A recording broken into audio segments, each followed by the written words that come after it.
புன்னகை அரசிக்கு தெரியாமல் பண்ணோம்ல அப்படிங்கிறது அது வேற பயம். அப்புறம் டப்பிங்கில் அவங்க அப்பா கிட்ட பர்மிஷன் கேட்டு புன்னகை அரசிட்ட கேட்டுட்டு மாற்றிக்கிறேன் ஏதோ டைலாக் மாற்றினேன். கடைசி வரைக்கும் எனக்கு புரியாமையே நடித்த ஒரு படம். ஆனால் ஆதிக், நான் இதுக்கு முன்னாடி நிறைய இடங்களில் நிறைய இடத்துல பதிவு பண்ண மாதிரி அஜித் சார் கூட ஒர்க் பண்ணணுன்றது எனக்கு ஒரு பல வருஷ கனவு. நான் காலேஜில் படிக்கும்போது சினிமாவுக்கு வரணுங்கிற ஆசை வரதுக்கு ரொம்ப முக்கியமான ஒரு காரணம் அஜித் சார்.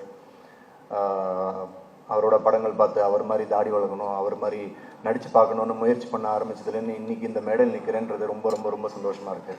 மங்காத்தா படம் அனௌன்ஸ் பண்ண டைமில் திடீர்னு ஒரு நாள் வெங்கட் பிரபு கூப்பிட்டாரு. அப்போ தான் நான் எங்கேயோ வெளியூர்லேருந்து வந்து சென்னையில் லேண்ட் ஆயிருந்தேன். ஏர்போர்ட்டில் மச்சி நேராக இங்கே வந்துரு அப்படின்னோடனே நேராக போனோம். மங்காத்தா படம் பண்ணுறோம், நீ அதில் இருக்க அப்படின்னு சொல்லி அன்றைக்கி நைட்டு பயங்கரமாக பார்ட்டியெல்லாம் பண்ணிட்டோம். அப்புறம் என்னாச்சுன்னு தெரியல, for some reason I couldn't be part of that film. அப்போத்துலேருந்து ஆல்மோஸ்ட் அஜித் சாரோட ஒவ்வொரு படம் அனௌன்ஸ் பண்ணும்போதும் அதில் நான் இருக்கிற மாதிரி வந்து கை கெட்டுற தூரத்தில் வந்து அது அப்படியே காணாமல் போயிட்டே இருந்தது. எனக்காக ஒவ்வொரு தடவையும் அது மிஸ் ஆகும்போது என்னை விட அதிகமாக சுரேஷ் சார் வருத்தப்பட்டிருக்காரு. அவரை விட அதிகமாக அஜித் சார் ஃபேன்ஸ் நிறைய பேர் நான் அந்த படத்தில் இருக்கணும்னு எனக்காக பேசியிருக்காங்க, வாழ்த்திருக்காங்க. இன்னைக்கு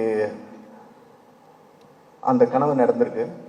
நான் ஃபஸ்ட் டைம் அஜித் சாரை இந்த படத்தோட செட்டில் மீட் பண்ணும்போது நான் அவர்கிட்ட ஒரு விஷயம் சொல்லணும்னு நினச்சி போகும்போது அவர் என்கிட்ட ஃபஸ்ட்டு சொன்னது, பா எத்தனை வருஷமாக தள்ளி தள்ளி போயிட்டு இருக்குல்ல, ஃபைனலி வி ஆர் ஒர்க்கிங் டுகெதர்னு சொல்லி ஒரு ஹக் பண்ணார்.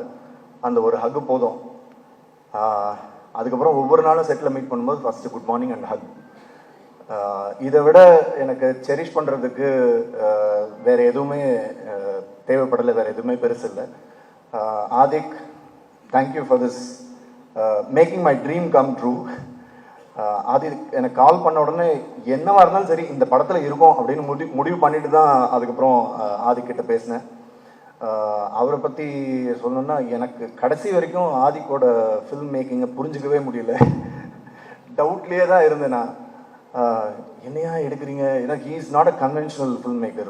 ஒரு சீன் இப்படி தான் எடுப்பாங்கன்ற ஒரு ரெகுலர் ஃபார்மேட் இருக்கும்ல, அது எதுவுமே ஆதிக்கிட்ட இருக்காது.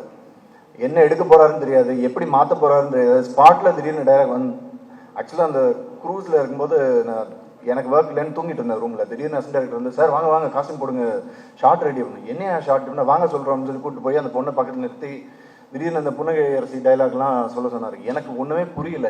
ஐயோ என்னையா இது டைலாகுன்னு எனக்கு சுத்தமாக ஈடுபாடே இல்லாமல் தான் சொன்னேன். அப்போ வந்து டைலாகு புன்னகை அரசிக்கு தெரியாமல் பண்ணோம்ல அப்படிங்கிறது அது வேற பயம். அப்புறம் டப்பிங்கில் அவங்க அப்பா கிட்ட பர்மிஷன் கேட்டு புன்னகை அரசிட்ட கேட்டுட்டு மாற்றிக்கிறேன் ஏதோ டைலாக் மாற்றினேன். கடைசி வரைக்கும் எனக்கு புரியாமையே நடித்த ஒரு படம். ஆனால் Adhik, thank you so much. Had great time. ஒவ்வொருத்தர் கூடயும் ஸ்பெண்ட் பண்ணுறதுக்கு எனக்கு நிறைய டைம் கிடச்சிது. ஒவ்வொருத்தராக பேர் எடுத்து நான் இப்போது சொல்லலை டைமுக்காக. பட் இந்த படத்தோட சம்மந்தப்பட்ட ஒவ்வொரு நடிகரும் சரி, நடிகைகளும் சரி, டெக்னீஷியன்ஸ் எல்லாருமே அவங்களோட பெஸ்ட்டு கொடுத்துருக்காங்க. ஸோ இந்த படத்தை இவ்வளோ பெரிய ஹிட் ஆக்குன ரசிகர்களுக்கு பெரிய நன்றி. ஏன்னா ஒவ்வொரு ஷாட்டும் நான் போகும்போது நான் தான் அஜித் சாரோட பெரிய ஃபேன் அப்படின்ற ஒரு இருமாப்பில் போனால் ஆதிக் வந்து அதெல்லாம் தவிடுபொடியாக்கி ஒவ்வொரு ஷாட் வைக்கும்போதும் இன்னைக்கு தியேட்டரில் என்ன ரெஸ்பான்ஸ் இருக்கோ ஷாட் முடிஞ்சோடனே ஆதிக்கும் ஒரு அசோசியேட் ஹரிஷும் விசில் அடித்து கை தட்டி தியேட்டரில் என்ன ரெஸ்பான்ஸ் இருக்குமோ அதை அங்கேயே காமிச்சிருவாங்க. அப்படி ரசித்து ஒவ்வொரு ஷாட்டும் ஒவ்வொரு ஃப்ரேமும் பார்த்து வச்சு அவருக்காக செலிப்ரேட் பண்ணது. இன்னைக்கு அந்த செலிப்ரேஷன் எல்லாம் தியேட்டரில் பார்க்குறது ரொம்ப ரொம்ப சந்தோஷமாக இருக்குது. ஆதிக், அடுத்த படம் நம்ம பண்ணோன்னா உங்கள் கதையை புரிஞ்சுக்கிட்டு நடிக்கணும்னு ஆசைப்பட்றேன். Thank you so much for the wonderful opportunity. Maitri Movie Makers, welcome to Tamil cinema and இன்னும் நிறைய பெரிய வெற்றிகளை நீங்கள் தமிழ் சினிமாவுக்கும் கொடுக்கணும்னு கேட்டுக்கிறேன். Thank you so much. Thank you.